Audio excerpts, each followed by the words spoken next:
So we have a little surprise for you. One of Ireland's favourite Irish-American families, the Kennedys. We have Robert F. Kennedy Jr. delivering a special message all the way from America to us.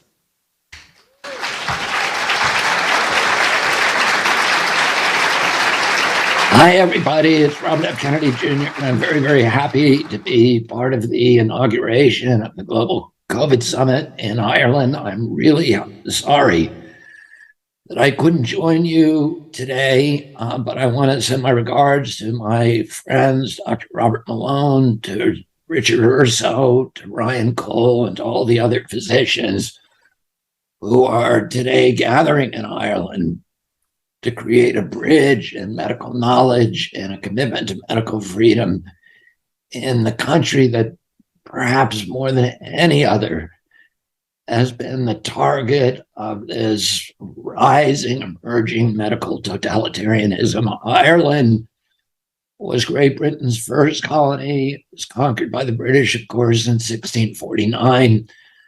It was also has the distinction of being Great Britain's last colony. In 1998, the signing of the Good Friday Accords, and I'm very proud of the part that my Aunt Jean Smith, who was the U.S. ambassador at the time, and my uncle Edward Kennedy, who helped craft and the U.S. support of that peace agreement, played in finally ending the period of colonialism in Ireland. But it didn't last long because the pharmaceutical industry, which is now one of the greatest power on the globe, perhaps, has made Ireland the template for this new form of private, corporate, mercantile colonialism by the medical cartel and by the pharmaceutical cartel,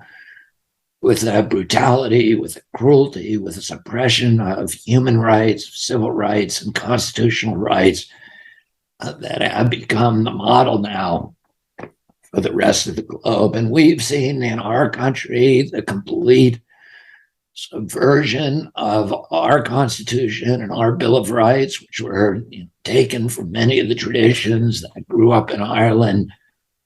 We saw the moment that COVID appeared, the first thing that the pharmaceutical cartel did through its indentured servants in our political process, who are bought, sold, and owned lock, stock, and barrel by Big Pharma, that they began attacking our Bill of Rights, beginning with the First Amendment.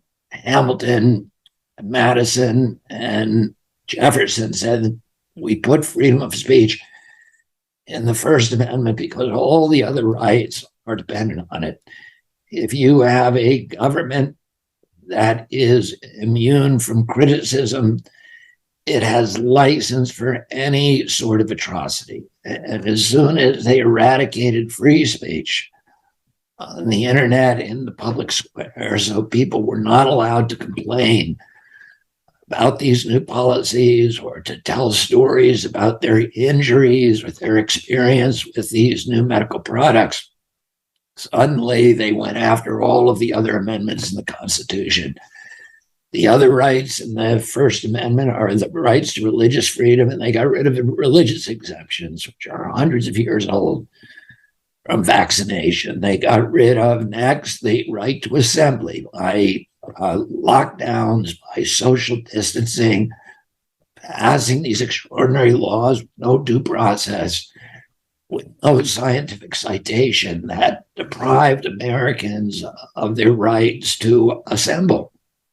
And then they went after the Fifth Amendment right to due process and just compensation in the taking of property. They closed the businesses of 3.3 million Americans, shuttered. Many of those companies, these small privately owned companies, are now permanently bankrupt. About 60% of Black-owned businesses in our countries will never reopen. And they did that without just compensation, without due process of law, which is required by the Fifth Amendment of the Constitution. They went after the Seventh Amendment right to jury trial, an essential right. Our Constitution says no American shall be deprived of the right of a trial before a jury of his peers in cases or controversies exceeding $25 in value. There's no exception.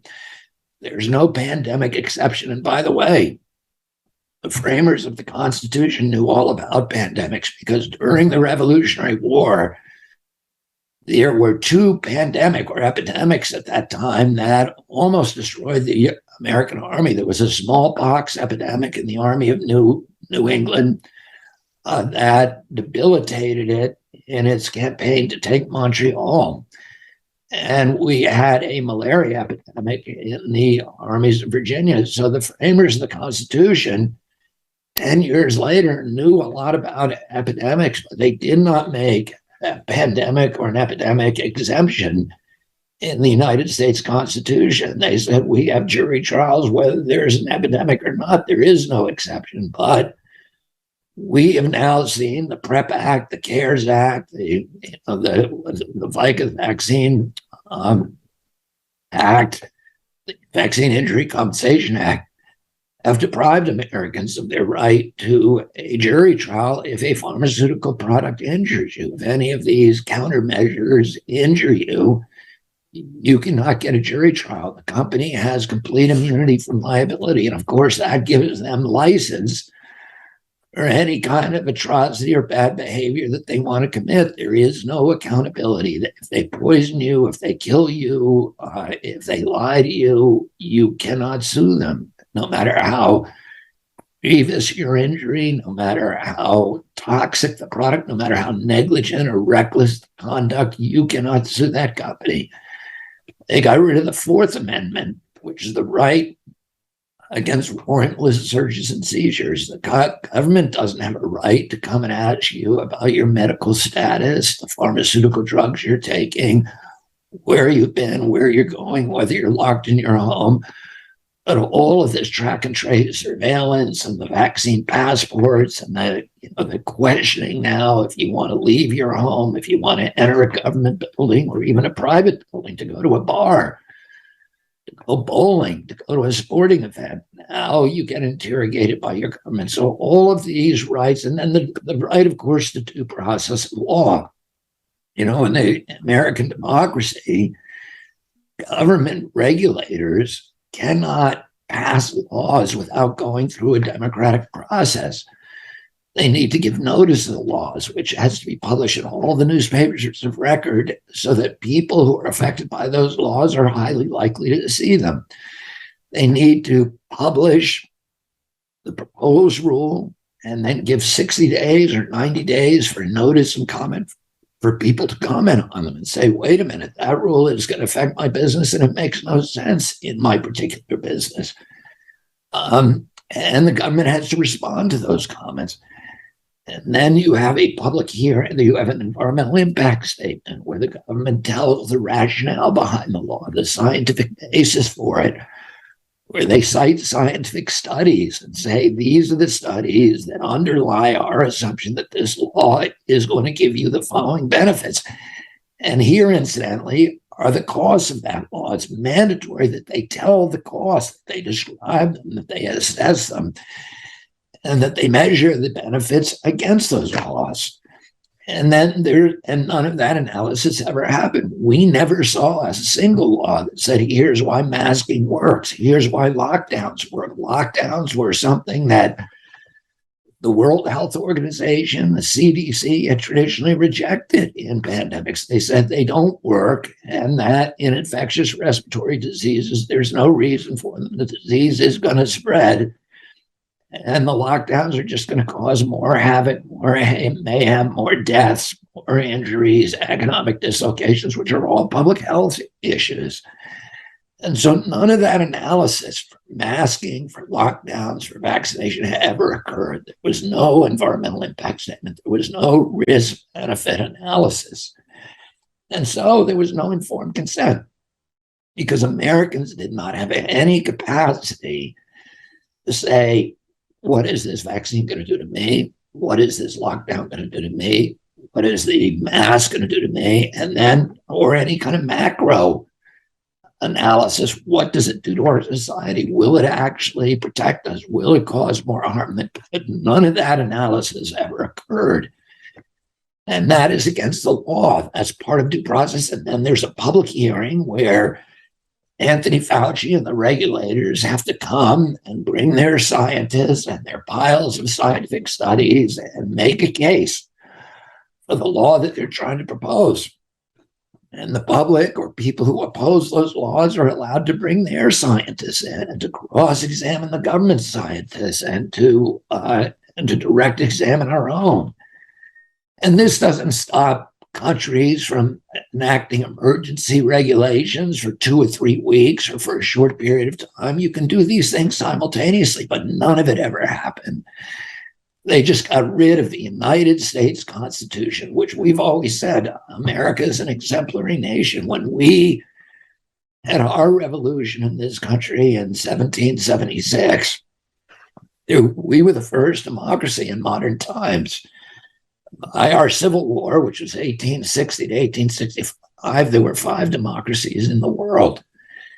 And today there's 185 democracies, and they're all in one way or another modeled on the US model. So we have an obligation, we feel, in our country to the rest of the world to uphold democracy, to fortify it, to make ourselves a model for this form of governance. And instead, we were the first people, Ireland as well, to tear it all down. And it's, Ireland is a nation that has traditionally fought for freedom. Ireland suffered as much as any nation probably in the globe. The colonial legacy, in 1847, 1848, as everybody knows, were 400,000 Irish who starved to death, with their lips green, many of them from eating grass. 4,000 ships left the Irish shore, headed for America or Australia. And the Atlantic, in the words of the poet, became a cup of tears. And we benefited from that exodus in our country and even in the Revolutionary War. We had Irish Americans and Irish who were disproportionately fighting among our soldiers. In the Civil War, again, disproportionately, it was largely fought by Irish on both sides of the battle.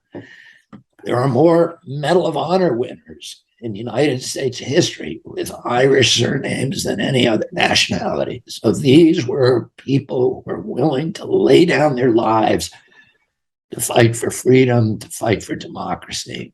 And this was happening all over the world, not just in the United States, but Australia and elsewhere. The Irish have always been at the forefront of the battle for freedom, of the battle for democracy.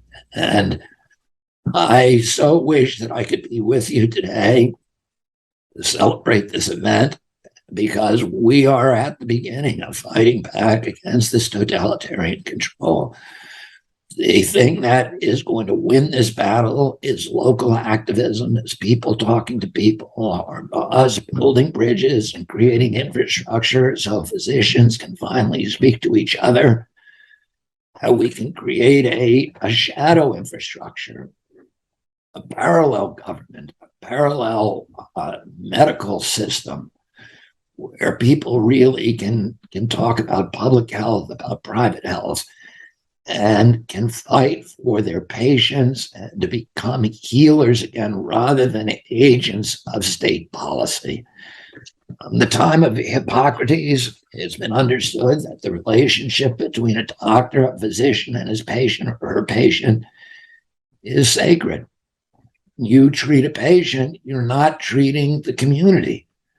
And it's very dangerous when government steps in and tells doctors that they have an obligation to the whole community. The whole patient-doctor relationship is based upon trust. It's based upon my believing that when I go to see my doctor, he is treating me as if I'm the center of the universe, that he's trying to heal me, not that he's trying to advance a state policy.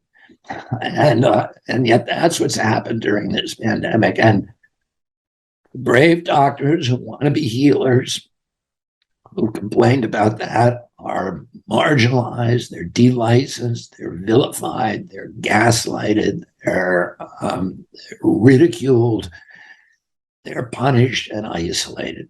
And we need to end that.